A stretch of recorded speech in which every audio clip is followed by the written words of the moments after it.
Cuando pensás en la creación del universo, probablemente te imaginás a un Dios omnipotente que lo crea todo de la nada. Esa es la historia que nos contaron. Crecimos con esta historia, sentados escuchando a nuestros padres, a nuestros abuelos, a nuestros tutores, inclusive al cura de la parroquia cercana a mi casa. Las historias se repiten una y otra vez y existen y viven porque hay personas que las cuentan. Pero hay historias que no son contadas. Esta historia que les voy a contar me la encontré hace unos días después de haber contado o haber hablado de una temática que es la tecnología Arconte, que de hecho los invito a verlo en el canal. Ahí escuché por primera vez esta palabra. Y ahí encontré otra versión más que la que nos enseñaron. Así que empecemos de vuelta. Cuando pensás en la creación del universo, probablemente te imaginas a un Dios omnipotente que lo crea todo de la nada. Sin embargo, en muchas tradiciones filosóficas y religiosas existe otra figura interesante, el demiurgo. Esta figura, que proviene del pensamiento griego, no crea materia desde cero, sino que es un artesano divino, un arquitecto que moldea el mundo material. ¿Alguna vez te preguntaste quién se encarga de darle forma al universo tal como lo conocemos, sacando estas historias que nos contaron desde chicos? Orígenes del demiurgo.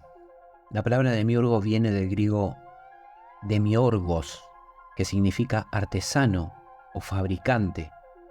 No obstante, su rol va más allá de simplemente manipular materiales. El primero en introducir este concepto fue el filósofo Platón, quien en su diálogo Timeo describe al demiurgo como una entidad divina que moldea el universo siguiendo planos eternos. Según Platón, el demiurgo no crea desde la nada, sino que utiliza formas preexistentes para hacer inteligible el mundo material. Esto nos lleva a una pregunta clave. ¿Esta entidad, este ser, es un creador o solo un moldeador? Existen características que lo representan. Una característica fundamental es que da forma, pero no crea. Como un artesano, trabaja con lo que ya existe, utilizando planos que no son de su autoría. Este detalle es relevante, ya que nos hace pensar que no es una fuerza omnipotente, sino más bien una entidad limitada a una función específica. Además, no necesariamente es bueno o malvado. Para algunas interpretaciones gnósticas es amoral o incluso malévolo, ya que al atrapar el espíritu humano en un mundo material lo limita y lo aleja de su naturaleza divina. Ahora, ¿quién es, según Platón y el gnosticismo? En el platonismo, el demiurgo funciona como una metáfora de la razón humana, la mente, como da forma a la realidad para que sea comprensible. Esto es de la propia mirada de Platón. Sin embargo, no crea el mundo desde la nada, simplemente lo ordena y lo moldea según unas ideas eternas llamadas formas. ¿Cómo ven la relación entre la razón y materia en tu propio mundo? En el gnosticismo él juega un rol más oscuro, a diferencia del platonismo.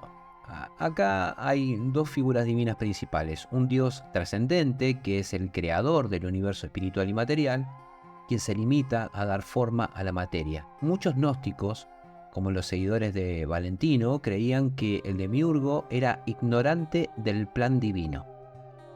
Y peor aún, envidioso.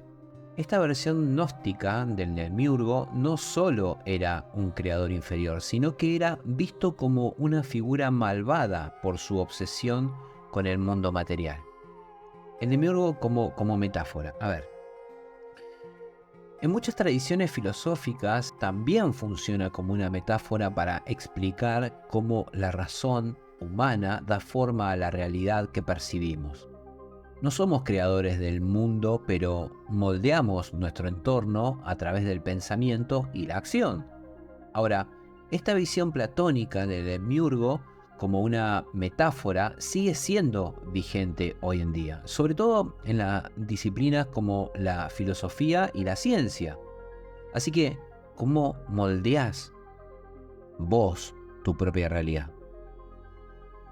¿Cuál sería la conclusión en primera instancia de esta cuestión? Finalmente, es una figura que se repite a lo largo de la historia filosófica y religiosa como un moldeador de realidad material. Platón lo vio como una fuerza benévola que hace que el universo sea inteligible, mientras que el gnosticismo lo relata como una fuerza limitada e ignorante. Ahora bien, las opiniones sobre el diablo y su relación con el demiurgo han variado en diferentes tradiciones. Los ofitas creían que el diablo y sus demonios se oponían constantemente a la raza humana, ya que en su relato el diablo fue expulsado a este mundo. Según una variante del sistema valentiano, el demiurgo no solo era el creador del mundo material, sino también de una orden de seres espirituales, entre ellos el mismísimo diablo, el príncipe de este mundo y sus ángeles. Pero, a diferencia del demiurgo, que se considera un ser simplemente animal y carece de conocimiento del mundo espiritual superior, el diablo tiene una naturaleza maliciosa y puede reconocer esa dimensión superior. El diablo reside en su propio mundo inferior, del cual es príncipe, mientras que el demiurgo habita en los cielos y Sofía, su madre, se encuentra en una región media entre los cielos y el pleroma o la plenitud divina. Ahora, bien, hablamos de lo platoniano. Platón nos cuenta que el demiurgo se compadece de la materia y copia en ella las ideas, obteniendo con ello los objetos que conforman nuestra realidad. De esta forma explicaban la separación entre el mundo de las ideas, que son perfectas, y el mundo real, es decir, el material, que siendo imperfecto, participa como una copia de la perfección. Lo interesante del demiurgo es que también refleja la condición humana. No creamos nuestra realidad desde cero, pero la moldeamos según las formas que podemos comprender. Y para redondear, para terminar con esto, vamos a hacer como un cierre tratando de tocar algunos de los temas de los que ya hablamos. Y bueno, finalmente quisiera compartirles algo. Esto lo encontré ya una vez que había terminado el audio de grabar esto que estoy haciendo en este momento. Y la verdad es que no encontraba la forma de ubicarlo, o en realidad sí, pero tenía que hacer un montón de cuestiones ahí. Entonces, la verdad es que lo voy a poner como un plus. Aquellos que lleguen hasta el final del video se van a encontrar con esto. Lo voy a dejar separado a propósito. Ya saben aquellos que escuchan y que ven mis videos que siempre algo dejo escondido o dejo ahí data extra. A propósito, un poco para que no se pierdan alguna data que es importante, algo que les pueda servir y demás. Y esto es prácticamente para mí como un juego. Así que voy a dejarles esta leyenda en cuanto a todo esto que estuvimos hablando hasta ahora.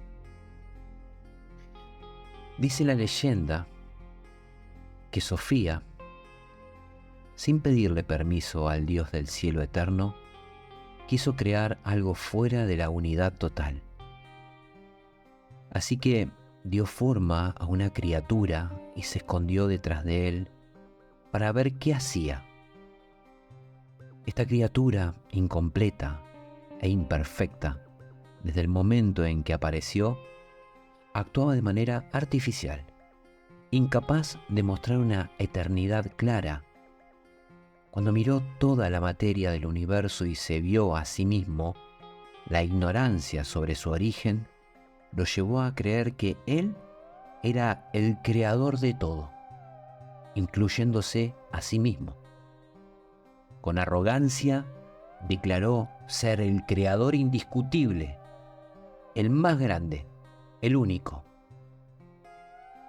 Al hacer esto, le dio la espalda a su caótico inicio y al difícil encuentro con la unidad de la que ahora estaba separado. Se convirtió en una deidad escondida de la realidad de su propio origen. Entregado a su fantasía omnipotente, el demiurgo construyó en los cielos las esferas que rigen el mundo.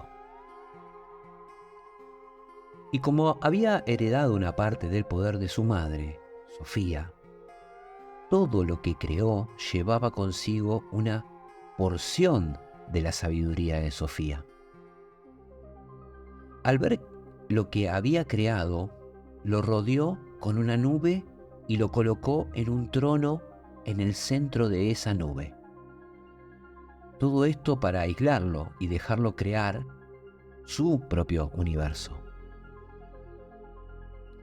El demiurgo, que en griego significa artesano o constructor, es una figura clave en la filosofía gnóstica. Esto ya lo mencionamos antes, recuerden. No es necesariamente el creador absoluto, pero sí el impulsor del universo. También se lo considera un semidios, creador del mundo material y autor del universo. Como se describe en la filosofía de Platón y en la mística neoplatónica, se lo puede imaginar como un albañil o un orfebre, alguien cuya misión es darle forma a la materia. Su genio radica en esa creatividad, ordenación de la realidad. Los arcontes, también conocidos como ángeles planetarios o guardianes de los planos de la realidad, son agentes del demiurgo. Ellos refuerzan la idea de que el mundo material es la única verdad, estimulando la ilusión de que las emociones, los pensamientos y las proyecciones del ego son absolutamente reales.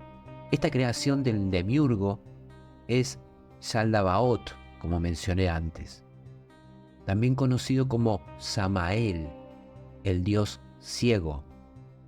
El nombre Samael significa el dios ciego, porque no puede ver más allá de lo que él cree que es su propia creación. Esa es su ceguera. Vivir en la ignorancia y en la soledad, imitando y anhelando algo que está muy lejos de su alcance, un deseo enfermizo por un mundo que no le pertenece. Encerrado en su propia confusión, el demiurgo se vuelve terrible en su cólera, obsesionado con ser aceptado como el único y superior. Desprecia todo lo que representa el ego arquetípico, señal de un fantasma altanero y fanfarrón. Finalmente, el reconocimiento temporal de su obra a través de elogios y regalos forzados por sus emanaciones, bajo el control de sus estructuras y colaboradores, genera una explosión dramática en el mundo que ha creado. Sus iniciados se ven atrapados en una ilusión de placer, mientras que otros, los espantosamente drenados, permanecen cautivos en un juego eterno de sombras y mentiras.